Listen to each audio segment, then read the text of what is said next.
শ্যামলীর বিপদের কথা জানতে পেরেই শ্যামলীর পাশে এসে দাঁড়ালো অনিকেত। হ্যাঁ বন্ধুরা, কোন গোপনে মন ভেসেছে সিরিয়ালে আজকের পর্বে তোমরা এরকমটাই দেখতে পাবে। পুরো গল্পটা জানতে হলে প্লিজ লাইক দিয়ে সঙ্গে থেকো। অনিকেত এসে শ্যামলীকে বলে যে আপনার এরকমটা করা উচিত হয়নি, আপনি কিন্তু আমাকে সবার সামনে ছোট করেছেন, এইভাবে কোনোভাবেই আমাকে কোনো খাবার দিতে যাবেন না আমার অফিসে, আমি এটা একদম পছন্দ করি না। কিন্তু শ্যামলী বলে যদি অফিসের কেউ না খেয়ে থাকে শ্যামলী এইভাবেই তাকে খাওয়াবে, সেটা আপনি বলে নয়, যে কেউ হলে সে সেটাই করবে।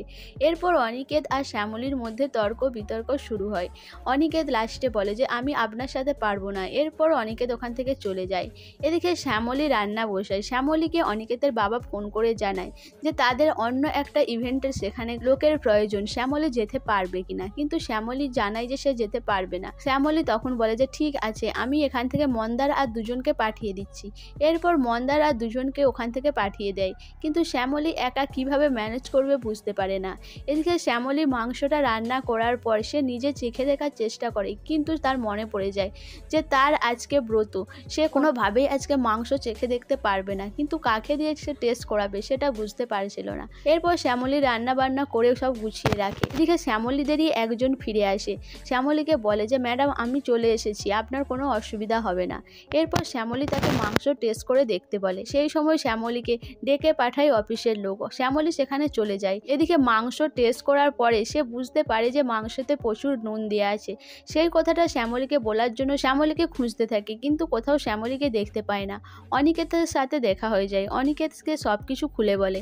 তখন অনিকেত ভাবে যে সে কি কোনোভাবে শ্যামলীকে সাহায্য করবে না করবে না। তারপরেই ভাবে যে সে তার বাড়ির মান সম্মান জড়িয়ে রয়েছে, শ্যামলীকে সাহায্য করাটা তার দরকার। এদিকে শ্যামলীকে ফোন করে, কিন্তু শ্যামলী ফোনটা রিসিভ করতে পারে না। এদিকে সময় হয়ে আসে লাঞ্চের। কি করবে অনিকেত বুঝতে না পেরে খাবার অর্ডার করে দেয়। সেই খাবারটা নিয়ে লোকের হাত করে শ্যামলীকে দেয়। শ্যামলী সেটা খুলে দেখে যে সেখানে লেখা আছে মাংসতে প্রচুর নুন হয়ে গেছে। এটা দেখেই শ্যামলী চমকে যায়। এদিকে আগামীতে দেখানো হয় যে শ্যামলী ক্যান্টিনে সবাই খেতে চলে আসে।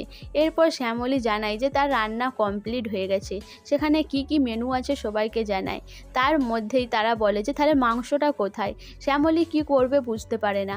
সো বন্ধুরা, শ্যামলী কি ও অনিকেতের আনা রেস্টুরেন্টের ওই মাংসটাই কি পরিবেশন করবে, না শ্যামলী সব সত্যিটা সবাইকে খুলে বলবে? আর শ্যামলী কি বুঝতে পারবে যে সব বিপদে অনিকেত তার পাশেই থাকবে? তোমাদের কি মনে হয় অবশ্যই আমাকে কমেন্ট করে জানাবে। আর আমার ভিডিওটা ভালো লাগলে প্লিজ সাবস্ক্রাইব করে দিও আর লাইক কমেন্ট শেয়ার করো।